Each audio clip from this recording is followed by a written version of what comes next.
আচলতে যোৱা 3 ডিচেম্বৰৰ দিনাখন প্ৰতিবন্ধী দিৱসৰ দিনাখনে আমি ইয়াত এক কাৰ্যসূচী গ্ৰহণ কৰিছিলোঁ। পৰৱৰ্তী পৰ্যায়ত প্ৰধানমন্ত্ৰী অহাৰ দিনাখনো আমি কাৰ্যসূচী গ্ৰহণৰ ব্যৱস্থা গ্ৰহণ কৰিছিলোঁ, কিন্তু সেইদিনাখন পীযুষ হাজৰিকা ডাঙৰীয়াই এক পত্ৰযোগে আমাৰ বিষয়সমূহ সন্দৰ্ভত আলোচনা কৰিম বুলি এক লিখিত প্ৰতিশ্ৰুতি প্ৰদান কৰিছিলে। সেই প্ৰদানৰ পিছত অন্তত আজি তেখেতৰ বাসগৃহত অনুষ্ঠিত কৰিছিলে এক বৈঠক। এই বৈঠকত বিশেষকৈ যিহেতুকে ইলেকশ্যনলৈকে খুব কম সময় আছে, সেইবাবে খন্তেক সময়ৰ ভিতৰত কৰিব পৰা, খুব কম দিনৰ ভিতৰত কৰিব পৰা 3টা কামৰ বিষয়ে আমি বিশেষকৈ আলোচনা কৰিছিলোঁ। সেই 3টাৰ ভিতৰত আপোনাৰ প্ৰথমটো আছিলে যে যিহেতুকে আমাৰ পেঞ্চনটো মানে বন্ধ হৈ আছে, সেই পেঞ্চনটোৰ ক্ষেত্ৰত আমি কৈছিলোঁ যে আমাক পুনৰবাৰ দীনদয়াল দিব্যাংগ পেঞ্চন আঁচনিখন প্ৰৱৰ্তন কৰিব লাগে। এই ক্ষেত্ৰত তেখেতে এটা কথাই কৈছিল যে তেখেতে মুখ্যমন্ত্ৰীৰ লগত এই বিষয়ে আলোচনা কৰিব। আমি কৈ আছোঁ যে ছেকশ্যন 24 অনুসৰি যদি এটা আঁচনি ষ্টেটত চলি থাকে তাৰ পৰা 25% এক্সট্ৰা হ'ব লাগে, গতিকে সেই আঁচনিখন আমাক পুনৰ প্ৰৱৰ্তন কৰিব লাগে, আগতে চলি থকা আঁচনি। তেখেতে কৈছে যে এই ক্ষেত্ৰত তেখেতে মুখ্যমন্ত্ৰীৰ লগত কথা পাতিব। আমি কৈছোঁ যে এই মাহত নোৱাৰে, 2 মাহ পিছৰ পৰা দিয়ক, কিন্তু সেইখন দিয়াৰ ব্যৱস্থাটো আমাক কৰক, কাৰণ এখন আঁচনি চলি থকা আঁচনি এখন বন্ধ কৰিছে। দ্বিতীয়তে আছিলে আপোনাৰ যিহেতুকে অৰুণোদয় আঁচনিখনৰ ধনখিনি কৰ্তন কৰিছিলে, কিন্তু কিছুদিন আগতে যোৱা 27 জুলাইত বৈঠকতো তেখেতে এখন লিষ্ট দিব দিছিলে। সেই লিষ্টখন আমাৰ দিয়াৰ পিছতো কামখিনি নহ'ল। এইবাৰ তেখেতে কৈছে যে শীঘ্ৰে এই মাহৰ ভিতৰতে তেখেতে নিজাববীয়াকৈ উদ্যোগীভাৱে কৰি দিম বুলি কৈছে। আমি সেইখিনি পাম বুলি আশাবাদী। অন্ততঃ 2 মাহ 3 মাহ যিমান দিন অৰুণোদয় পায়, আমাৰ যিখিনি মানুহৰ বন্ধ হৈ গৈছে সেই অৰুণোদয়খিনি পাব বুলি আমি আশাবাদী, কাৰণ তেখেতে নিজাববীয়াকৈ এইবাৰ গাত লৈছে। তাৰ পিছৰ কথাটো হ'ল স্কুলখনৰ ক্ষেত্ৰত, দৃষ্টিহীন উচ্চতৰ মাধ্যমিক বিদ্যালয়ৰ ক্ষেত্ৰত দৰমহাৰ ক্ষেত্ৰত নিয়মীয়াকৰণৰ ক্ষেত্ৰত আমি এটা পদক্ষেপ ল'বৰ কাৰণে তেখেতে কৈছে ইমিডিয়েটলি মই এই বস্তুটোত যিমানখিনি পাৰোঁ ষ্টেপ এটা ল'ম। বাকী বেকলগ পদৰ ক্ষেত্ৰত যিহেতু তেখেতে আমি কথাটো উত্থাপন কৰিছিলোঁ, আৰু গৃহ বিভাগৰ দৰে বিভাগসমূহত এতিয়াও যে 4%, য'ত পুলিচ আৰ্ম ফ'ৰ্চক বাদ দি যিখিনি আৰ্ম ফ'ৰ্চ থাকে, যিখিনি বহি থকা কাম, সেইখিনিত কিন্তু 4% আমাক দিয়া নাই।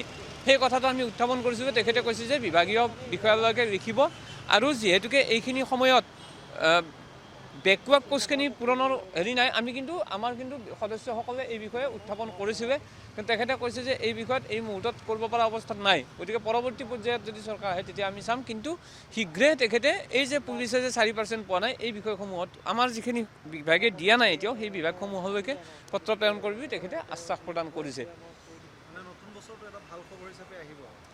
আমি যেতিয়ালৈকে কাৰ্যকৰী নহয় তেতিয়ালৈকে ক'ব নোৱাৰোঁ, কাৰণ আপোনালোকে জানে যে এই বৈঠক অনুষ্ঠিত কৰাৰ কাৰণেই আজি ইমান দিন গ'ল, কিন্তু নাজানো আজি হঠাৎ তেখেতসকলৰ কি কুদৃষ্টি উদয় হ'ল। আমি আশা কৰিছোঁ যে 2026 বৰ্ষটোত 25-24 বৰ্ষৰ দৰে আন্দোলন নকৰি এক সমস্যাৰ মধ্যমেদি নতুন চৰকাৰখনো আহিব, আৰু নতুন চৰকাৰখনৰ কোনোবা এজনে ভালদৰে দায়িত্বভাৰ লৈ, কোনোবা এজন মানে যাৰ আমাৰ প্ৰতি সদয় থকা, যাৰ আমাৰ প্ৰতি গুৰুত্ব থাকিব, তেনেকুৱা এজন বিষয়া মানে মন্ত্ৰী হিচাপে মানে দায়িত্বভাৰ অৰ্পণ কৰিব, তেনেকুৱা এজন ব্যক্তিক।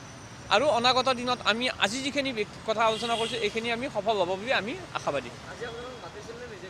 নাই, মোক ইতিমধ্যে মানে যেতিয়া আমি আন্দোলন কৰিছিলোঁ আৰু যোৱা প্ৰধানমন্ত্ৰী অহাৰ দিনাখনো আমি কাৰ্যসূচী কৰিম বুলি আমি যেতিয়া ঠিক ঠাক কৰিছিলোঁ, তেতিয়া আপুনি চাবে গম পাব, এইখন হৈছে চিঠি। 19 তাৰিখৰ দিনাখন ৰাতি মোক তেখেতে এইটোৱে এটলিষ্ট ভাল পাইছোঁ যে তেখেতে অন্ততঃ কোনো অফিচাৰৰ দ্বাৰা নহয়, পীযুষ হাজৰিকা ডাঙৰীয়াই নিজাববীয়াকৈ এইখন পত্ৰ মোলৈকে প্ৰেৰণ কৰিছিলে। এইখন পীযুষ হাজৰিকাৰ পত্ৰ, আপুনি যদি দেখাব পাৰে, এইখন পীযুষ হাজৰিকাৰ পত্ৰ।